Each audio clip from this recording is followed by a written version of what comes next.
Lost Art with Andrew Cox, retired Master Gunnery Sergeant. thelostart.podbean.com.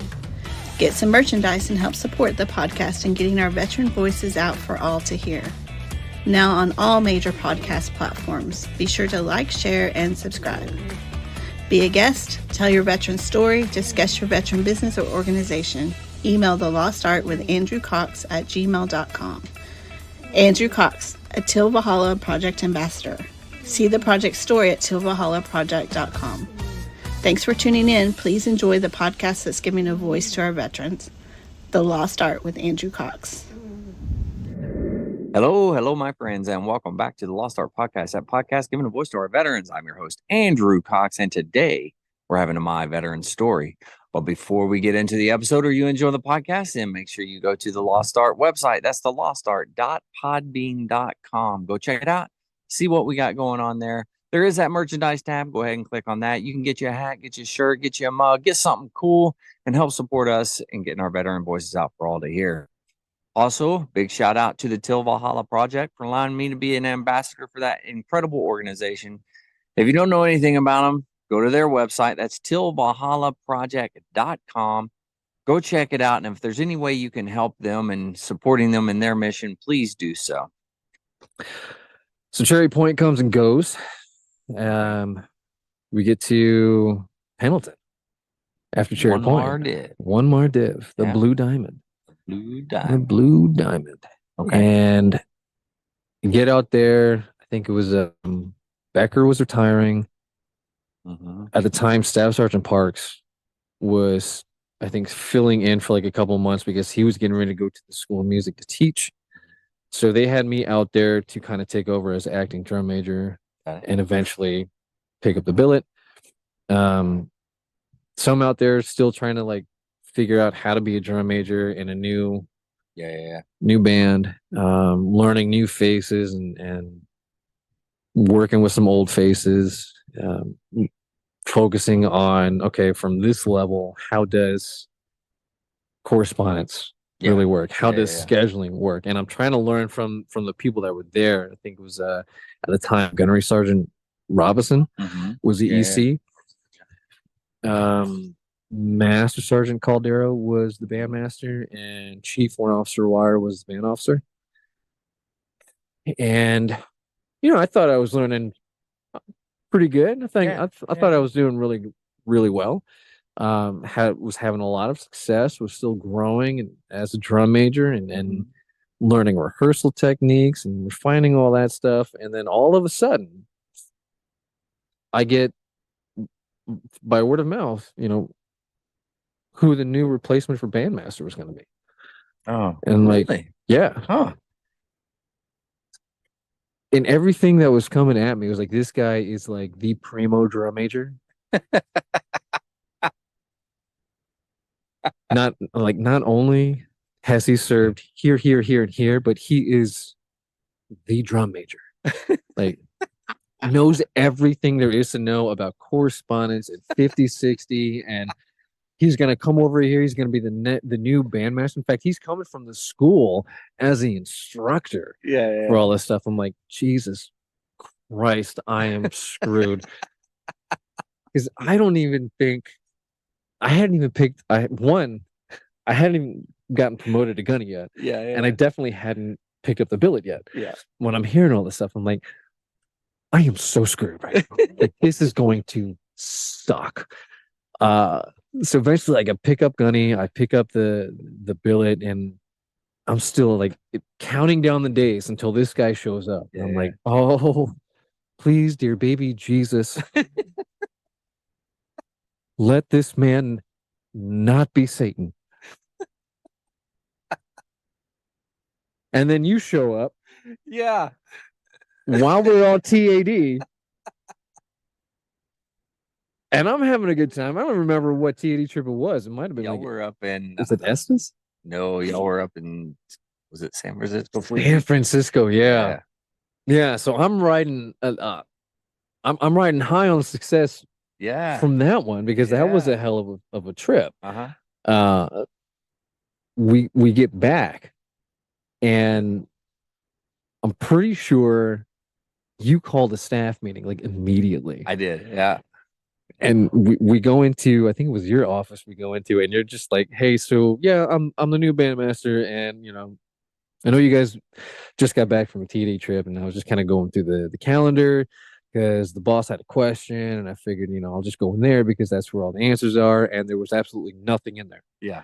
So by the time we have our next commitment or next CED trip, I forgot what exactly. I think it was next commitment, our next CED trip.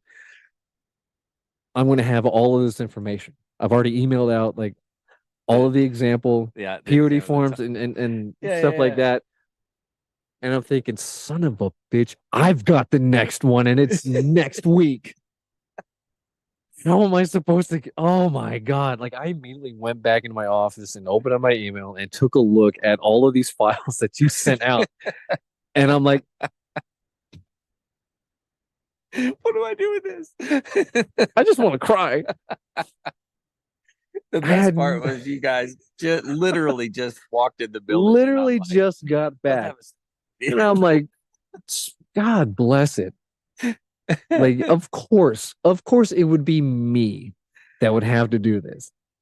And I don't remember what time I left to go home that day because I immediately started getting to work. And I'm pretty sure I came to you the next day and like, hey, Master Sergeant, like I'm Gunny Brooks, I'm the drum major. I've got the next TD trip. I've been trying to work on all the stuff that you want us to, and I don't really know how to do this. you were just like, well, you just got to figure it out, man. You just got a back plan. And I mean, you walked me through the steps, and as you're walking me through this, I'm freaking out in my head. I'm like, yeah, oh God, Chow, I've got to plan that. You mean it just doesn't happen on its own? Like all this stuff that had not been taught to me yet is now being forced down my throat. I'm like, oh my God, I'm not going to make it. Like, how do I back plan travel times on this? Well, do you know how to work Google Maps? Yeah. Like, okay. That's when our beautiful relationship happened. And God, it was like everything. It was a good time though. It absolutely was. Yeah. It absolutely was. And it continued my growth, and it solidified new skills and new logistical planning procedures. Yeah. You also tested the crap out of my knowledge as a drum major. Yeah. And on my rehearsal techniques. Yeah. The best part about it is that you never did what I was afraid you were going to do, which was step on my toes. You always gave me the room to screw up. Yeah. Basically. Yeah. But all of your criticism was positive and for my better interest, not interest, but my better growth as a drum major, as a leader. Things that I had never thought about, had never been talked to about, had no clue how to do. But it was things that I always latched onto as much as I could and put into practical application, and then kind of figured out, okay, well, how do I make it me? Yeah. Yeah, sure. And one of the best lessons I learned from you, that I took from you, was one question. One question that solves almost every problem. And that question is, well, what does the manual say? Yeah. You can't go wrong. You can't. You can't go wrong. Not at all. I figured out how to go wrong, though. And that was always coming to ask you before I looked at the manual. Yeah. You did that. But you only did that at the beginning. You learned pretty quick. I had to. Yeah, because you would walk in and I'd go, "Oh, that's nice. What does the Marine Corps order say?" And you'd be like, yep, go figure it out." Yep. And you come back. This is what it says. Okay, that's good. Now go tell the unit. You want me to tell the unit? Yeah, you're the drum major. I'm not the drum major. You figure it out. Well, the best one was like, well, go tell the sergeant major that. Yeah. What? Go tell the sergeant major he's all jacked up. But he's the sergeant major and I'm a gunny. I don't know if I can do that. Sure you can. Does the manual say this? Yeah. tell the sergeant major that. Yeah. But what if he yells at me? That was the one thing I never asked you, because I knew I knew you would just make so much fun. I should have asked you that. You know what? You should Just to have that memory. But okay, so I gave you that advice or what have you, Yeah. right? And you did that, but from that, you realize that, oh, I can, let people know when they're jacked up and Mhm. correct the sequence of events or whatever the Oh, case yeah. may be. But it's good. Absolutely. And the other thing I think within that, and that's something that you kind of taught me through this process, was that is one of the ways that you build a reputation Mhm. for being Yeah. a subject matter expert. And at the beginning, like I didn't understand that, Mhm. but as I put all of that into practice and I was corresponding back to the sergeant's major or the master sergeant, first sergeants, or the lieutenant colonels or whoever was in charge, Mhm. and I would cite the error in their script and give them the answer and where to look at it. Mhm. I didn't have any issues. Yeah. There might have been some pushback, like, oh, well, so and so is a former drill master, and that's what we're going with. I'm like, okay, Master Sergeant Cox is going to have a field day with this. I can't wait to tell him. And then getting back and telling you that, and then sending a reply back to whoever it is that I was talking to that day. I'm like, well, your drill master is wrong. Respectfully, this is what the manual states, and if you don't want to do what the manual states, then we can't support you because we're the CG's band, and we're not going to misrepresent the commanding general. Yeah. And that always got a different Yeah, answer in the a back. different take. 100%. Yeah. It was great. And again, like all the lessons I learned from you, because at the end of my time there, you were the acting OIC. Yeah. I think it was Venerary Sergeant A He was came in, standing yeah. in as the bandmaster. That was, I think, the first duty station I had experience being an acting bandmaster for Mhm. a bit, because Nay got hurt, love you, Nay, and gave me the opportunity to run his desk for a bit. And all of that was just, it was continued growth, continued understanding as far as like leadership principles. How do you take care of Marines? What does it mean to take care of Marines? What is the leader that I want to be? What is the vision of the leader that I want to be? Not right now, but down the road. Right. And these are all lessons that I was able to take from you, take from Nave, take from Robinson, and from my experiences working with the Marines at First Mar Div, and then apply that to Okinawa, Mhm. which was the next duty station I went to. So I was at Okinawa twice, and filling in as a drum major, not filling in, but being the drum major for 3 Yeah. band is huge. Oh yeah, Like, for sure. so many new experiences Yeah. in that realm. A lot of familiar ones from First Mar Div, put into application, like a lot of the stuff, especially with the planning, back Mhm. planning, Oh yeah. especially with PODs and times and travel days that I got from you, really aided me Mhm. in planning all of these international TD trips Oh, yeah. with the band out there, Yeah, sure. and had no issues because of it. And thankfully had no issues because of it. And on the same token, we had better C-130s at the time, so they weren't Oh, breaking wow. down as much. It was great. Yeah. Huh, that's Didn't have to worry about, broken tail rudders or Yeah. missing wheels and like flame outs and engines. It was great. Huh, it's very interesting. Must be nice. It was very nice, but everything again, like taking what I learned from talking with point of contacts that you gave me the ability to do, and putting that into practice in a new environment out there, continued, I think, my creation of my reputation. Yeah. Overall. Yeah. And within that, my knowledge base Mhm. too, and my confidence level, and then into teaching my wannabe drum majors. Yeah. Like, do this, do this. What does the order say? Yeah. Red pen something, try again. Yeah. What does the order say? Turnabout's fair play. It absolutely is. Yeah. And I enjoyed it very much. Very, very much. All right, hold on just a second. I'm gonna get some lights. So yeah, Okinawa second time. Learning new things, serving with some new people. Mike Stanley was over there for a bit. Got to meet his alter ego, Stike Manley. What? Yeah, you never heard of Stike Manley? I think I said that right. Mike, if you're watching this, I apologize if I said it wrong. But yeah, Stike Manley is his alter ego when he's having a lot of good times. Yeah. And love both people. Love both people. They're both good. They absolutely are. Absolutely are.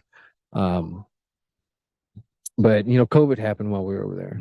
And horrible thing that happened across the globe, but being in another country, seeing how the locals are reacting to it, because I think they had not too long before that just got done surviving the SARS epidemic. So it literally seemed like for them, COVID, whatever. Yeah. And they just put a mask on and continue about their normal day, doing normal life stuff. And here we are just freaking out. Oh my God, can't leave my house, can't go nowhere, can't walk my dog. So it was stressful time. And it hit, I want to say it hit us kind of later than everyone in America. So we're over there on our island, kind of watching everything unfold as it is, and thinking, okay, yeah, well, we might have a chance to make it out unscathed. Yeah. No.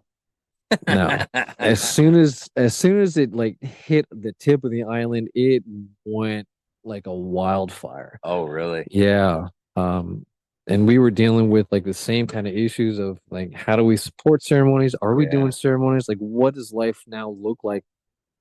Not just for the Marine Corps, but as musicians, how this is an airborne thing, and we literally are blasting air all over everybody. Yeah. What are we doing?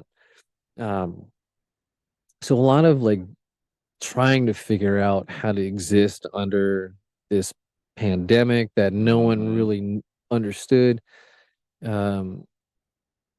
A group of us wound up volunteering to go TAD to what was it? Task Force Safeguard on the island, which was the top of the umbrella for the testing. We were in charge of all of the testers, not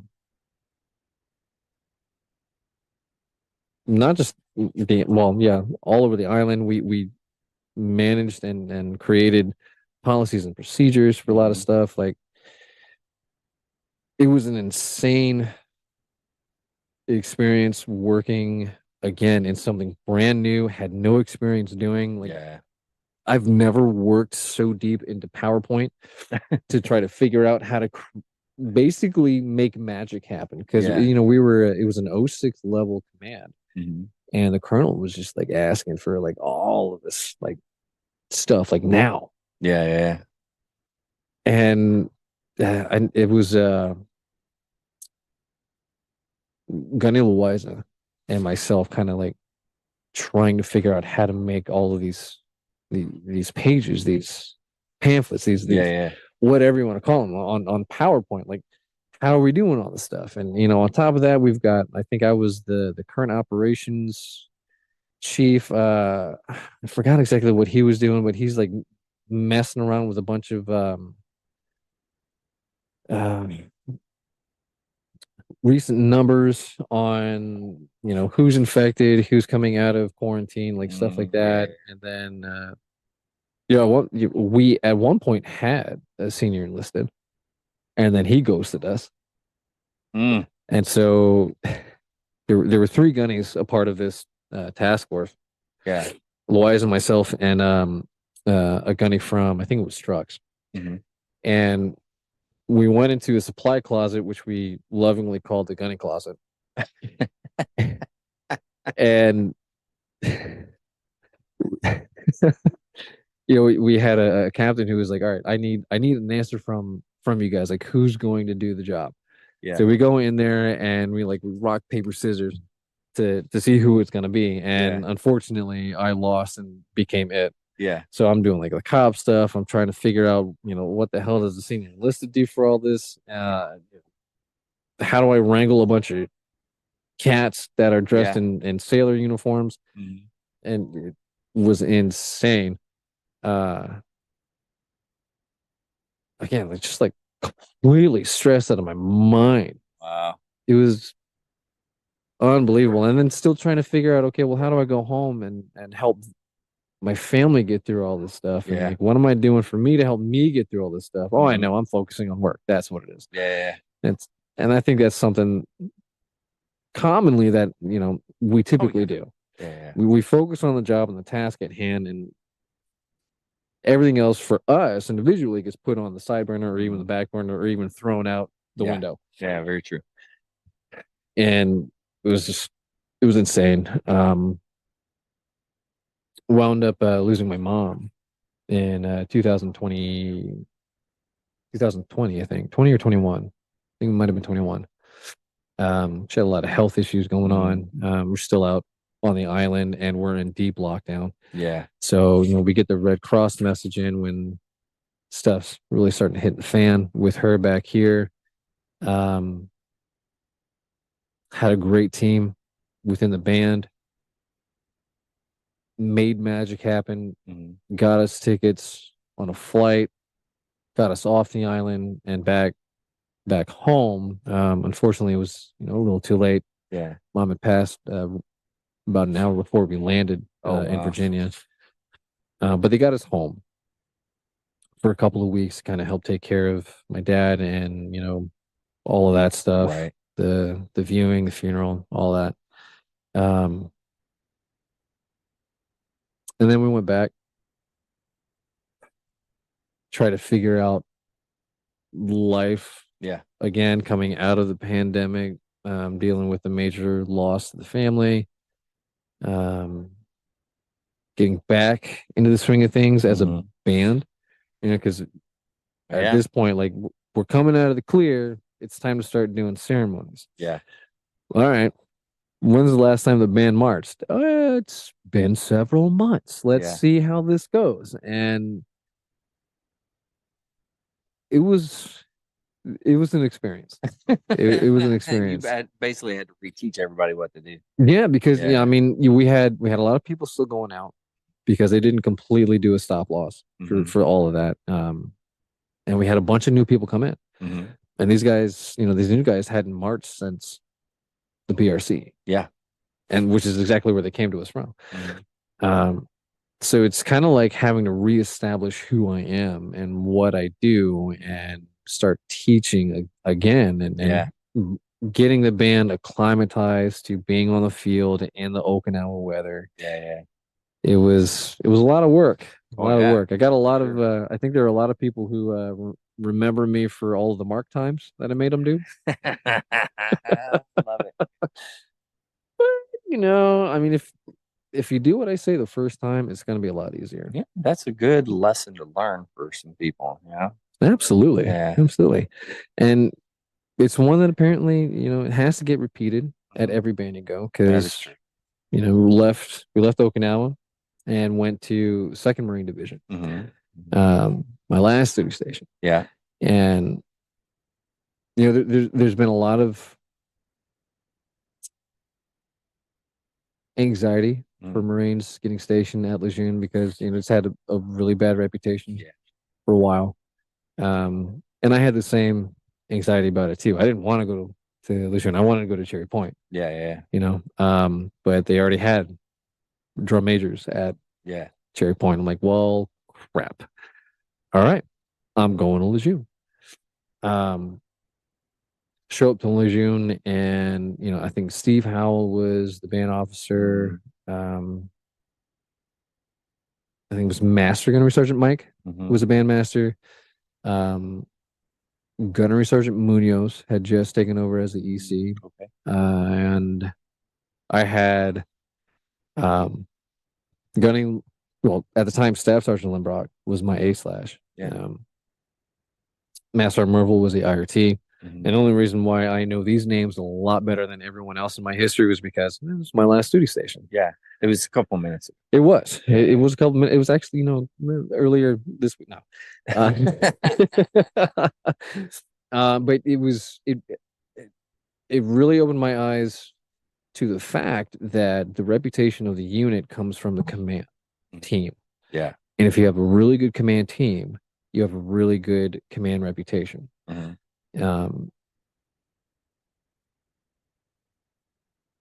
I mean, truth be told, it's no secret that some people just suck as leaders. It happens. Absolutely. Yeah. I mean, I know I sucked as a leader at some point. I'm sure you sucked well, you did not suck as, you were God. I did. At one point in time, it was horrible. Yeah. Everybody hits that. Yeah. But when I checked in, and I checked in under like a very peculiar situation. When we were home on leave after Okinawa, in transit to Lejeune, took the kids up to Central Park, to I forgot what it's called. It's like an indoor trampoline park. Right. Yeah. And I know I'm not a spry chicken anymore. Yeah. But I still still kept up with like calisthenics and running and stretching and all that stuff. And I'd even done a workout that morning. And we get to the trampoline park that afternoon with some of the cousins and the kids. And, I'm the designated adult on the floor. Sign the waivers. In case you get hurt, you can't blame us. Yeah. And they had a warped wall. Sitting out there. Yeah. I'm thinking, I've watched American Ninja Warrior plenty of times. I know how to do this. Super easy. It's a piece of cake. I'm pretty tall. I can do this. Look at all these little kids. I got this. Did the tall one the first time, almost made it to the top. Yeah. I'm like, all right, I got it. I've mathed it out in my head. I'm going to make it this time. Go for my second attempt. And as soon as my right foot hit the slightest change of curvature, blew my Achilles. Oh my God. Yeah. Didn't realize it. It felt like my foot went through the wood. Yeah. And a piece of the wood came up and like smacked me in the back of the calf, and I went down. Wow. Yeah. And at first it just felt like I pulled something. Yeah. I'm like, crap. Of course I would pull something. I'm so old. I should have stretched more, blah, and I get up and I try to like walk over to get out of the way. And, I'm looking at my wife. I'm like, what hit me? She's like, what are you talking about? Like, something felt like it hit me in the back of the calf. Like, what hit me? Like, nothing hit you. I'm like, I think I might have like really pulled something or tore something. Yeah. Not thinking it was my Achilles. But just like a ligament or something. So she helps me wobble over to a bench. Sit down, and one of the employees like saw the whole thing happen. He came over to check on me, told him, yeah, I've got some pain here. I was like, all right, I'll come back with some ice. Comes back with some ice. I got my shoe off, because like I don't want my foot to swell inside the shoe, and I can't get it off. So I got the shoe off, putting the ice on there. It's like, you doing okay? Like, do we need to take you to the hospital? I'm like, no, let the kids have fun. I'm gonna be fine. Just let the kids have fun. Again, thinking I just pulled something. And as I'm sitting there, I'm just watching my foot going more and more purple, and the pain is starting to get more and more like drastically increasing. It was, what the hell is going on? Literally got to the point where I had to text the wife and say, hey, yeah, I need to go to the emergency room. Something is seriously wrong. So I go to stand up, right? When you like pull something or something, like you go to stand up, you can stand, like it feels normal to stand, but even though there's the pain, this didn't feel normal at all. It felt like my leg was going through my foot, and my foot was just like curving up. It was the weirdest feeling. Whoa. But could not put any amount of weight on that foot. It was like the pain was excruciating at this point. Wow. And I'm doing everything I can just to kind of keep the tears in. It's like, I'm a man, I can do this. And it's the first time I think I've put all my weight on her Yeah. to just like hop out of this place. Mhm. And kids are disappointed and they're worried about me. Mhm. I'm getting more and more worried about me. They get me to the car, I get in the front seat, and it was about like maybe a 15-minute drive from there to the closest emergency room. Yeah. But any movement of the car on my foot would just send me into almost fits of like pain. Wow. And I'm just trying to breathe and grit my teeth and kind of help keep everything calm, even though in my head I'm freaking out. Yeah. And the pain is getting worse. Oh my Like god. it kept going up and getting worse and worse. Like I was shaking uncontrollably because of the pain. Wow. Worst pain I've ever felt in my life. Wound up calling my dad, who met us at the hospital a little bit after we had gotten there, just so family could go back and have fun. And my dad stayed with me, and like they get me into like a wheelchair, but like I'm waiting around forever in this emergency room, and the pain is just not going away. Yeah. It is just getting worse, and I'm just losing my mind with all this stuff. And I'm just thinking, please do not be something serious, because I still got to take a CFD. I've got to take a PFD. Like I've got a promotion board coming up. Like I've got to get ready for all this stuff. Now, finally get seen about an hour later. Yeah. And they do like their preliminary tests on me, which I guess like one of them is like they squeeze on the back, and if your foot moves, your Achilles is working fine. They did it on my left side, foot moved normally. They did it on my right side, did nothing. And I'm like, oh dear God. No. Oh. Yeah. So they're like, yeah, pretty sure you ruptured your Achilles tendon. You're gonna need surgery immediately. I'm like, oh God, no. Wow. Yeah. And then they finally gave me medicine, like an hour and a half into all of this stuff, or at least what felt like an hour and a half into all this stuff. And I was able to kind of at least calm down and be a little bit more present in the moment, besides hating everybody for just staring at me and not helping me out with the pain. But yeah, so like that happened, and then like the next week I'm at the local what are those guys called? The ortho people or orthotics. Yeah, I don't know. Yeah, Ortho. I don't know. Whoever like does the surgery on that stuff. Get an exam with him. He's like, yep, completely ruptured. We're gonna have to do surgery. Here's the date we're gonna do it on. I'm like, okay. So like all of this happened from like injury to surgery date, span of about maybe 5 days. Oh wow. Yeah. Great medication. Yeah. I mean, it wasn't like the real good stuff, but it took the edge off, which I was happy about. Yeah.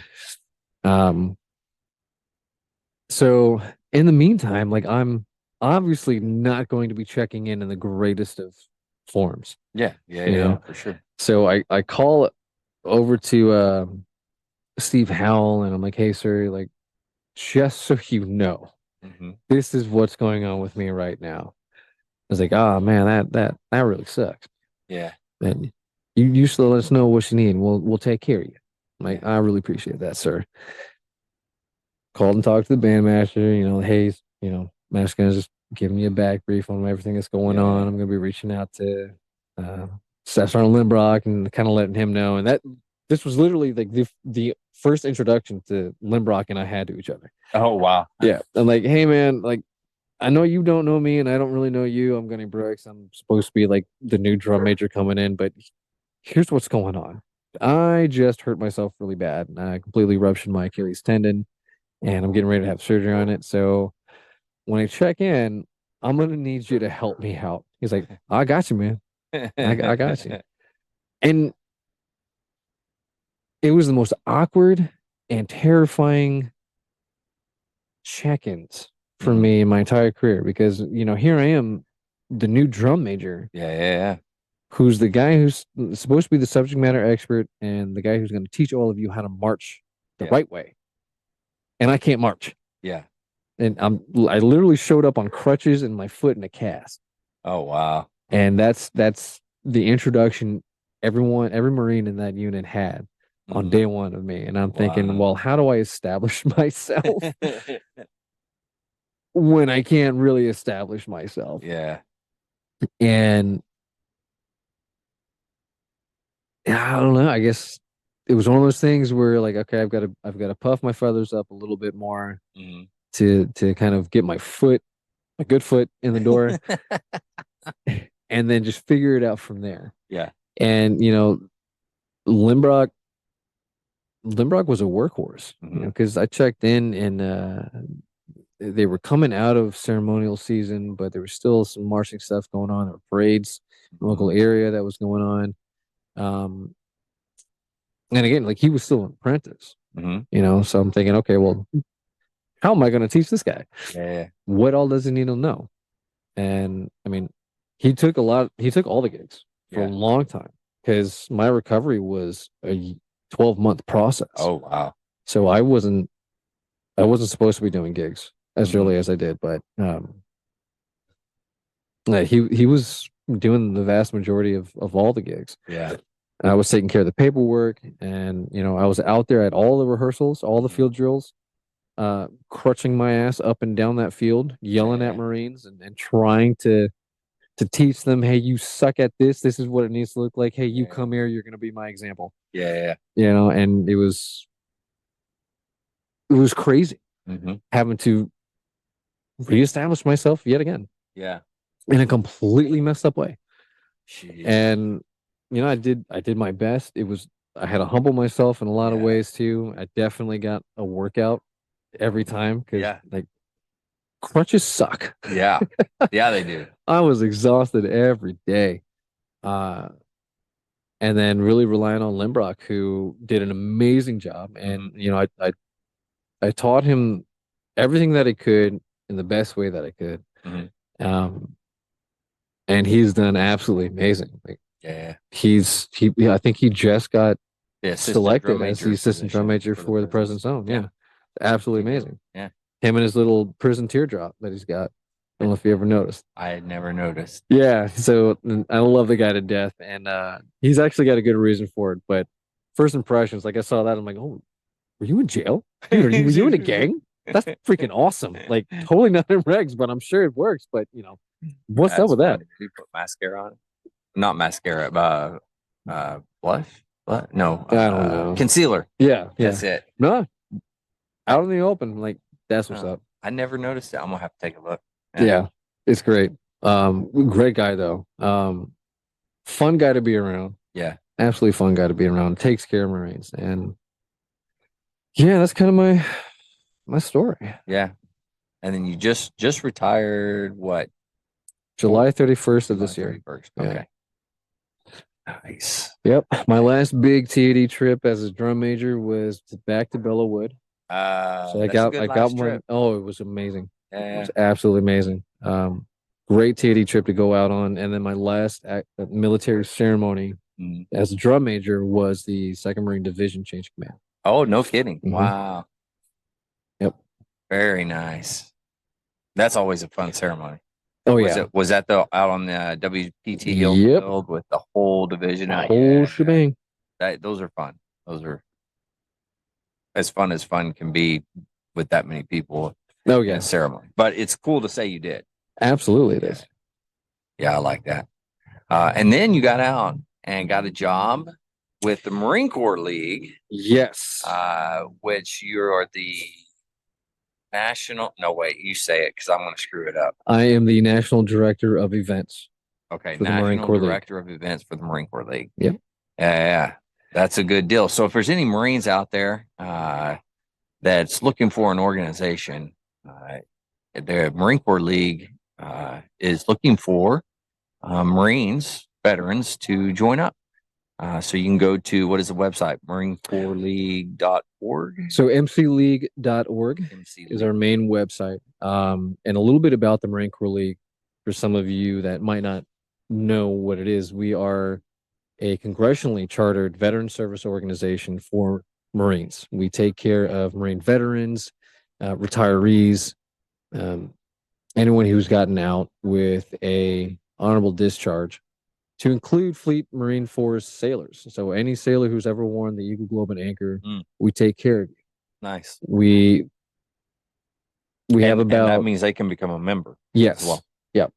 There are about I think 15,000 detachments nationwide, and about 54,000 members already. A lot of history in the Marine Corps League. I'm still learning as much as I can about it. I do know that General Lejeune was the first one, and the first National Commandant of the Marine Corps League, which was pretty cool to find out about. Yeah, absolutely. We provide about a third of all of the toys for tots. Oh, wow. As well as volunteer for a lot of the funeral details. Yeah. So we're out there in the community taking care of our own, taking care of the people who take care of us. And if one of the things, and I got lucky getting this position, 100% got lucky. It fell into my lap thanks to a gentleman named Tom Mueller, who was my predecessor, who also is a retired Master Gunnery Sergeant, drum major for the Marine. That's right. Marine Corps. One of the things that I always that's always stuck out of my mind from people who are retiring or had just retired, have been retired for a while, is they miss the sense of belonging. Yeah.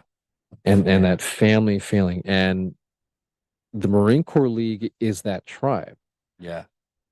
That if you are missing the camaraderie, the sense of being a part of something, that weird family vibe from the brothers sisterhood that is Marines. We provide that. Yeah, that's awesome. I love it. So hey, veterans, Marine veterans, and Fleet Marine Force corpsmen, join up. Yeah, great organization doing some great things. Always looking for more. So yeah, absolutely. And again, if you want more information, if you want to find the local detachment nearest to you, go to mcleague.org and you'll get all the information. Yeah, very nice. So as we get ready to wrap up, what is your advice to any of the veterans out there and moving forward? Like what words of wisdom do you have for people? Words of wisdom. Now you're putting me on the spot. I think the biggest thing, honestly, is that you're not alone.